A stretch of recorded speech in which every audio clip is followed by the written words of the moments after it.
Assalamualaikum warahmatullahi wabarakatuh. Contoh soal olimpiade materi yang ketujuh yaitu yaumiyatuna atau keseharian kita dan jumlatul ismiyah atau kalimat ismiyah. Ya, kalimat ismiyah masih ingat ya, terdiri dari mubtada dan khobar seperti itu. Kemudian langsung saja soal nomor 1, kesesuaian mubtada dan khobar. Ingat ya, mubtada dan khobar ini harus sesuai.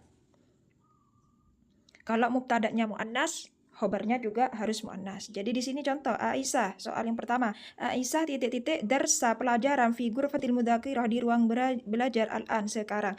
Aisyah. Nah, kalau Aisyah ini kan berarti di sini dia perempuan kan, si Aisyah berarti pakai hiya dan hiya dalam tasrif yang sudah kita pelajari itu ya, tasrif lugawi, kalau hiya di awal itu ditambahi ta. Mana yang diawali oleh ta? Takra'u kan gini. Khobar berupa fi'il mudhari harus sesuai dengan mubtada muannas. Muannas perempuan ya, jadi harus pakai takra'u. Loh, Bu katanya pakai ta. Ini kan yang gede juga pakai ta. Iya, pakai ta juga, tapi ini untuk anti takra'ina gitu ya. Jadi jangan terkecoh, jangan sampai jawab D. D salah, yang benar yang C. Baik, soal selanjutnya soal nomor 2, kesesuaian mubtada dan khobar. Nah, kemudian yang tadi khobarnya itu berbentuk fi'il ya. Coba ini kan berbentuk fi'il, takra'u berbentuk fi'il. Kalau ini khobarnya itu berbentuk jumlah atau kalimat. Nah, di sini soalnya at-tullabu siswa siswi titik-titik ilal madrasah ke sekolah ba'da tanawalul futur setelah sarapan pagi. Nah, at-tullabu. Nah, kenapa atulabu? Ngapain atulabu ke sekolah? Kan pergi. Kan seperti itu. Titik-titik ke sekolah. Apa titik-titiknya? Yadhabu. Nah, kenapa aku gak pakai yadhabu, Bu? Yadhabu itu untuk huwa. Kalau huwa itu untuk satu aja murid. Kalau atulab ini kan bentuk jamak banyak. Atulab murid-murid. Nah, kalau banyak fi'lul mudhari'nya juga harus pakai yang banyak, yadhabu. Nah, dalam jumlah ismiyah jika mubtada'nya jamak maka khobar fi'ilnya wajib ikut jamak. Ingat ya, wajib jamak itu artinya wajib. Jamak itu artinya banyak ya. Jamak itu artinya banyak. Jadi ini jawabannya yang B. Baik, soal selanjutnya soal nomor 3. Kegiatan sore hari. Fisa atir rabi'ah masaan pada jam 4 sore nahnu kita titik-titik fil maidan di lapangan ma'asdiqoi dengan teman-teman. Nah, ngapain biasanya di lapangan jam 4 sore? Ya kan? Bermain. Nal abu kurrotal qadami. Jawabannya yang C. Bermain bola, aktivitas logis di lapangan pada sore hari, kan seperti itu. Nahnu, di depannya ada nal abu, seperti itu ya. Soal selanjutnya nomor 4, mengubah struktur fi'liyah ke ismiyah.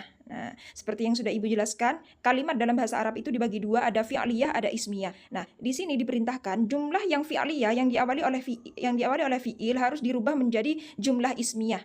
Nah, yarji'u, pulang siapa? Mudarrisuna, guru-guru minal madrasah dari sekolah naharon siang hari.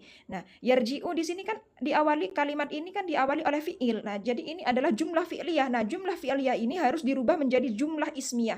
Maka menjadi bagaimana? Yarji'u ini kan fi'il. Siapa pelakunya? Al-mudarrisuna. Berarti al-mudarrisuna ini wajib ditaruh di awal karena isim. Karena ismiyah itu diawali oleh isim, maka mudarrisuna ini ditaruh di awal.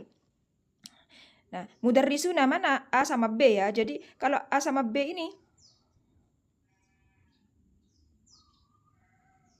iya ini sama ya, mudarrisuna kalau yang A, al-mudarrisuna yarji'u. Nah, al-mudarrisu ini kan mubtada, khobarnya yarji'u. Salah yarji'u di sini yang A ini. Kenapa kok salah, Bu? Karena yarji'u fi'il pulang yang berarti pulang di sini harusnya mereka pulang, guru-guru pulang. Tapi kalau yarji'u hanya dia yang pulang, satu guru yang pulang. Sedangkan di sini kan al-mudarrisuna ini kan banyak guru ya kan?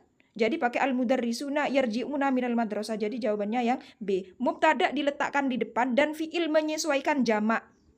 Nah, kalau fi'ilnya jumlah fi'liyah, meskipun di sini pelakunya adalah banyak guru-guru ya kan, kalau ada di depan, kalau ini berbentuk jumlah fi'liyah maka tidak apa-apa, di sini tidak berbentuk kata atau fi'il banyak fi'il jamak seperti itu. Ini kan yarji'u.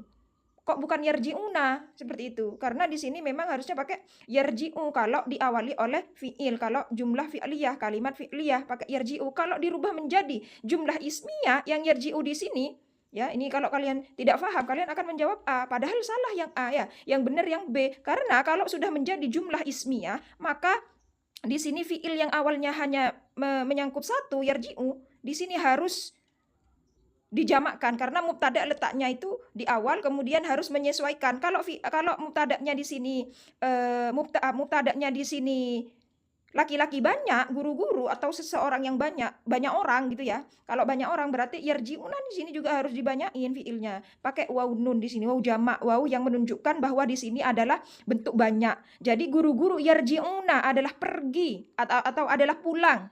Guru-guru adalah yarji'una mubtada ya, mubtadanya mudarrisuna. Nah, mubtada mudarrisuna nih ngapain kan nggak jelas. Jadi harus ada khobar. Nah, khobarnya ini harus menyesuaikan. Kalau mudarrisuna kan guru-guru jadi banyak. Jadi harus pakai yarji'una, mereka pulang minal madrasah dari sekolah. Paham ya? Jadi jawabannya yang B. Soal terakhir. Ini tentang komponen kalimat. Kata yang dicetak tebal berkedudukan sebagai al-ummu, ibu, tu'iddut to'am, menyiapkan makanan, fil matbah di dapur.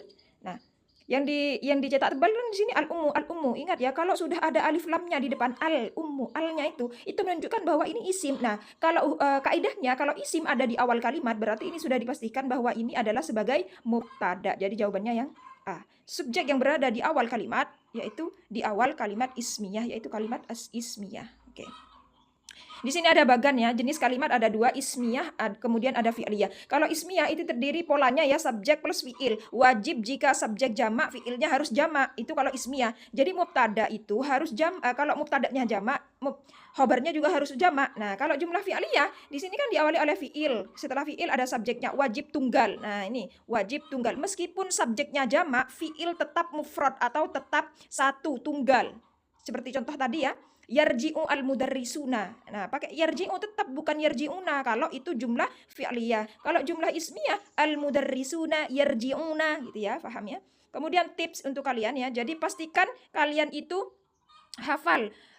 Kalau huwa itu yaf'alu. Kalau di sini contohnya pakai yaf'alu ya, melakukan. Huwa yaf'alu, hiya taf'alu, hum yaf'aluna, nahnu naf'alu gitu. Kalau yang biasa kalian baca itu kan yaktubu gitu kan. Yaktubu, dan seterusnya itu dihafal ya. Kemudian kosakata rutinitas ini wajib hafal juga. Kalau bangun tidur apa bahasa Arabnya? Astaikidu, mandi. Astahimu, kalau belajar ata'allamu. Kalau menyantap atanawalu. Sarapan pagi atanawalul futur. Kalau sarapan siang atanawalul gada. Kalau sarapan malam atanawalul asya. Seperti itu. Itu wajib dihafal.